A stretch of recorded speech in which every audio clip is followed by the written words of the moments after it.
Yes, dictation की गति है 80 शब्द प्रति मिनट। डिक्टेशन स्टार्ट होगा 10 सेकंड बाद। तब तक के लिए सभी रेडी रहें।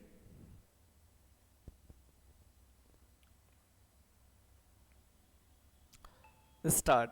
सभापति महोदय, राष्ट्रपति जी के अभिभाषण पर जो धन्यवाद का प्रस्ताव सदन के सामने प्रस्तुत है, उसका समर्थन करने के लिए मैं खड़ा हुआ हूँ।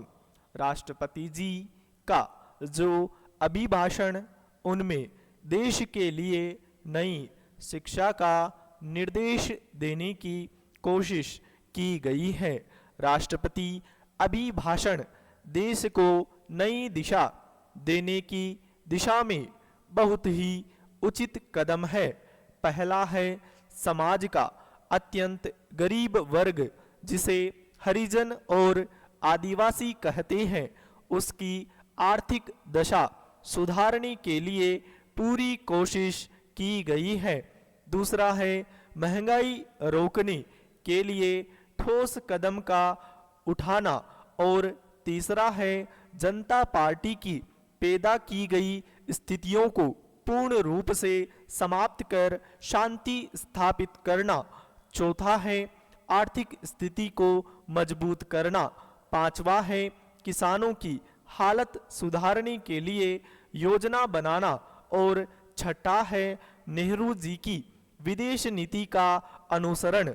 इन 6 भागों में राष्ट्रपति के अभिभाषण को बांट देंगे तो देखेंगे कि इससे अच्छा दिशा निर्देश दिया ही नहीं जा सकता था। पैराग्राफ में पहली बात की ओर आपका ध्यान आकर्षित करना चाहता हूं।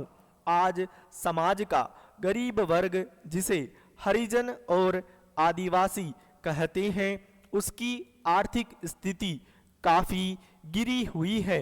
आज आप उस गांव में जाएं जहां हरिजन और आदिवासी रहते हैं, तो उनकी आर्थिक दशा और उनका रहन सहन देखकर आप यह महसूस करेंगे कि यह तो आदमी के रहने के घर नहीं है, बल्कि पशु के रहने का घर है। हमारे प्रधानमंत्री जी के कुशल नेतृत्व में 20 सूत्री कार्यक्रम जो चला, उसके अंदर हम यह दावा तो नहीं करते कि हमारी सारी की सारी समस्याएं हल हो गई हैं, लेकिन उससे हमारे हरिजन और आदिवासी लोगों के अंदर यह भावना पैदा हुई कि आज की सरकार ही एक सरकार है जो उनकी दशा में सुधार ला सकती है और उनकी आर्थिक हालत में परिवर्तन ला सकती है। मैं इस संबंध में कुछ सुझाव भी आपके सामने रखना चाहता हूं। आप जानते हैं कि 20 सूत्री कार्यक्रम के अंतर्गत हरिजन और आदिवासी को कुछ जमीन दी गई थी, परंतु लोक दल तथा अन्य सरकार के जमाने में उनकी वह जमीन जो उनसे छीन ली गई थी, उनको फिर से उस पर बसाने की कोशिश की जाए। मैं सरकार से यह कहना चाहता हूं कि हरिजन को सिर्फ जमीन देना ही काफी नहीं है, उनको जमीन अवश्य दी जाए और इस काम को वह अपना मुख्य काम समझकर करें। लेकिन इसके साथ साथ उनकी शिक्षा की जिम्मेदारी भारत सरकार अपने हाथ में ले और प्रत्येक इलाके में तहसील के स्तर पर एक स्कूल हरिजन बच्चों के पढ़ने के लिए बनाया जाए। जब तक हरिजन में शिक्षा नहीं आएगी, तब तक उसके आर्थिक ढांचे में सुधार नहीं आ सकता। इन अल्फाज के साथ मैं अपना भाषण समाप्त करता हूं। दोस्तों, इसी डिक्टेशन को आगे हम लिखने वाले हैं 100 शब्द प्रति मिनट की स्पीड से। तो फटाफट से तैयार हो जाइए, डिक्टेशन स्टार्ट होगा 20 सेकंड बाद, तब तक के लिए आप रेडी रहें।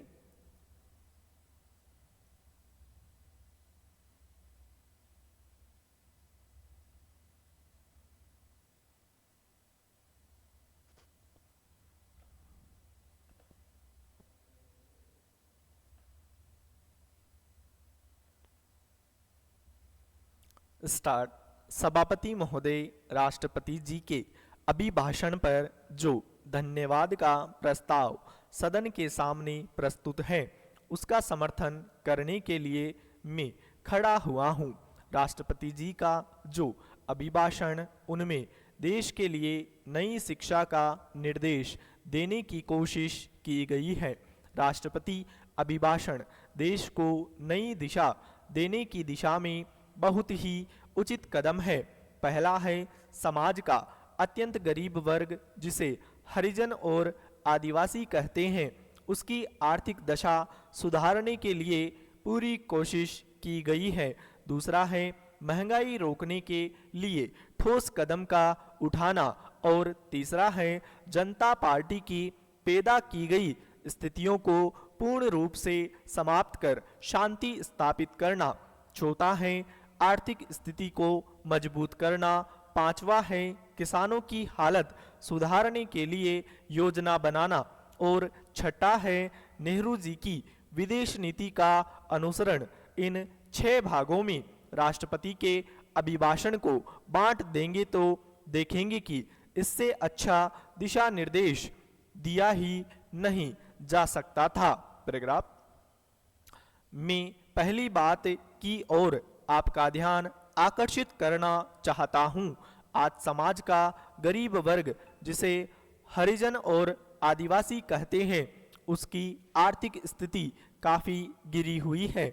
आज आप उस गांव में जाएं जहां हरिजन और आदिवासी रहते हैं, तो उनकी आर्थिक दशा और उनका रहन सहन देखकर आप यह महसूस करेंगे कि यह तो आदमी के रहने के घर नहीं है, बल्कि पशु के रहने का घर है।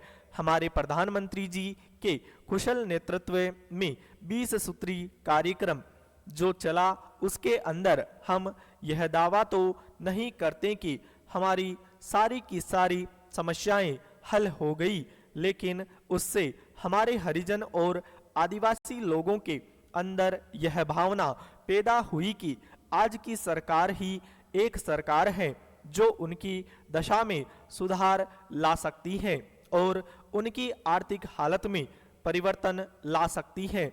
मैं इस संबंध में कुछ सुझाव भी आपके सामने रखना चाहता हूं। आप जानते हैं कि 20 सूत्री कार्यक्रम के अंतर्गत हरिजन और आदिवासी को कुछ जमीन दी गई थी, परंतु लोक दल तथा अन्य सरकार के जमाने में उनकी वह जमीन जो उनसे छीन ली गई थी, उनको फिर से उस पर बसाने की कोशिश की जाए। मैं सरकार से यह कहना चाहता हूं कि हरिजन को सिर्फ जमीन देना ही काफ़ी नहीं है, उनको जमीन अवश्य दी जाए और इस काम को वह अपना मुख्य काम समझकर करे, लेकिन इसके साथ साथ उनकी शिक्षा की जिम्मेदारी भारत सरकार अपने हाथ में ले और प्रत्येक इलाके में तहसील के स्तर पर एक स्कूल हरिजन बच्चों के पढ़ने के लिए बनाया जाए। जब तक हरिजन में शिक्षा नहीं आएगी, तब तक उसके आर्थिक ढांचे में सुधार नहीं आ सकता। इन अल्फाज के साथ मैं अपना भाषण समाप्त करता हूँ। स्टॉप। पूर्ण स्टॉप।